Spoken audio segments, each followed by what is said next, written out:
warahmatullahi wabarakatuh. Perkenalkan, nama saya Bella Verlina dari Prodi Pendidikan Agama Islam semester 5. Di sini saya akan menjawab pertanyaan nomor 2, ulangan akhir semester dengan mata kuliah Etika dan Politik Pendidikan Islam dengan dosen pengampu Bapak Syarif Khalili.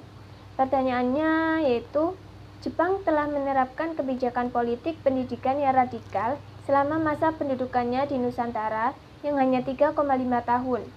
Sebutkan apa saja kebijakan Jepang di bidang pendidikan di Indonesia. Jelaskan apa saja kebijakan politik pendidikan Jepang di Indonesia dan apa pengaruhnya terhadap pendidikan Islam di Indonesia. Berikut jawaban dari saya. Selamat menikmati. Selama masa pendudukan Jepang di Indonesia pada tahun 1942 hingga tahun 1945, pemerintah Jepang menerapkan berbagai kebijakan di bidang pendidikan yang bertujuan untuk mendukung kepentingan politik dan militer mereka. Kebijakan ini membawa dampak signifikan, termasuk terhadap pendidikan Islam di Indonesia. Beberapa kebijakan-kebijakan Jepang di bidang pendidikan di Indonesia diantaranya yaitu, yang pertama, penghapusan pendidikan kolonial Belanda. Jepang menutup sekolah-sekolah yang sebelumnya dikelola oleh pemerintah kolonial Belanda. Jepang mengganti kurikulum dengan sistem pendidikan yang mendukung ideologi Jepang. Yang kedua, penyederhanaan sistem pendidikan.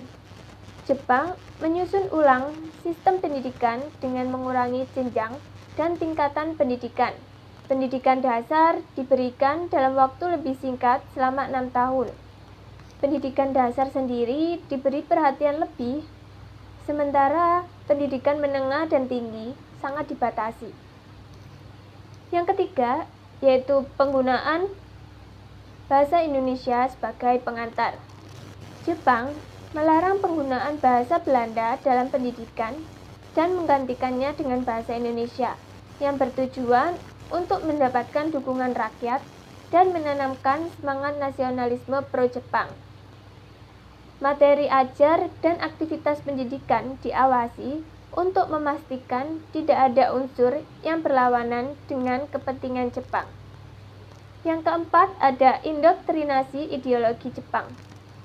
Pendidikan difokuskan pada doktrin-doktrin yang mendukung ideologi Jepang, seperti semangat kebangsaan Jepang atau Nippon Seishin, kerjasama, dan penghormatan kepada Kaisar Jepang. Lagu kebangsaan Jepang diajarkan dan siswa diajak untuk menghormati bendera Jepang atau Hinomaru. Yang kelima, yaitu pengurangan akses pendidikan tinggi. Akses ke pendidikan tinggi sangat terbatas karena Jepang lebih berfokus pada pelatihan keterampilan teknis untuk kebutuhan perang. Yang keempat, atau terakhir, ada pendirian sekolah-sekolah baru. Jepang mendirikan sekolah seperti sekolah rakyat untuk pendidikan dasar dan sekolah teknik untuk memenuhi kebutuhan tenaga kerja terampil. Pendidikan diarahkan pada pelatihan keterampilan teknis untuk mendukung kebutuhan perang, seperti teknik mesin dan pertanian. Namun, kualitas pendidikan sangat rendah. Kebijakan-kebijakan Jepang di bidang pendidikan tersebut memiliki dampak positif dan negatif. Dampak positifnya diantaranya yaitu bahasa Indonesia berkembang menjadi bahasa resmi dan tidak ada diskriminasi kelas sosial di bidang pendidikan. Sedangkan dampak negatifnya diantaranya jumlah murid dan sekolah menurun, serta guru harus dilatih kembali dengan pelatihan bahasa Jepang. Selama pendudukan Jepang, kebijakan-kebijakan pendidikan tersebut difokuskan pada kepentingan propaganda Jepang atau kepentingan perang Jepang. Nah, dari kebijakan-kebijakan tersebut, pengaruhnya terhadap pendidikan Islam di Indonesia diantaranya yaitu, yang pertama, pemberian ruang bagi pendidikan Islam.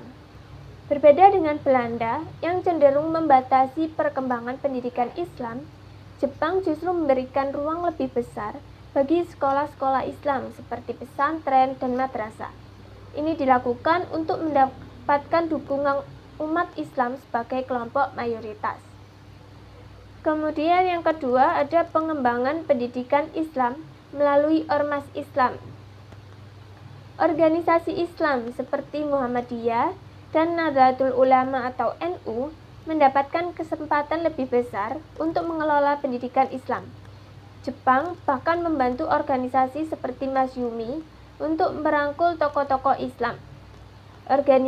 Organisasi Masyumi ini membantu mengatur pendidikan Islam dan memperluas pengaruhnya di kalangan masyarakat. Kemudian yang ketiga ada peningkatan peran tokoh Islam. Jepang melibatkan tokoh-tokoh Islam dalam pengelolaan pendidikan dan memberikan peluang kepada ulama untuk berkontribusi dalam mendidik generasi muda. Yang keempat ada pembatasan kegiatan dakwah. Meskipun memberikan ruang bagi pendidikan Islam, Jepang tetap mengawasi ketat kegiatan keagamaan dan dakwah yang dianggap dapat memicu perlawanan terhadap mereka. Kemudian yang kelima ada keterbatasan sumber daya. Meskipun ada ruang untuk pendidikan Islam tetap terhambat oleh minimnya fasilitas, tenaga pendidik, bahkan sumber daya akibat kondisi perang. Keterbatasan fasilitas dan sumber daya selama masa perang membuat pendidikan Islam berkembang dalam kondisi yang serba terbatas. Dan terakhir yang keenam, pengaruh terhadap semangat nasionalisme Islam. Kebijakan Jepang mendorong umat Islam untuk lebih aktif dalam pendidikan, yang kemudian menjadi dasar semangat nasionalisme Islam. Hal ini memperkuat posisi pendidikan Islam pasca kemerdekaan. Kebijakan pendidikan Jepang di Indonesia bersifat politis dan pragmatis untuk mendukung kepentingan Jepang dalam perang. Namun, kebijakan ini secara tidak langsung memberikan dampak positif bagi perkembangan pendidikan Islam. Madrasah dan pesantren mendapatkan ruang yang lebih luas, serta peran organisasi Islam menjadi semakin signifikan. Dampak ini menjadi landasan penting bagi pendidikan Islam di era kemerdekaan.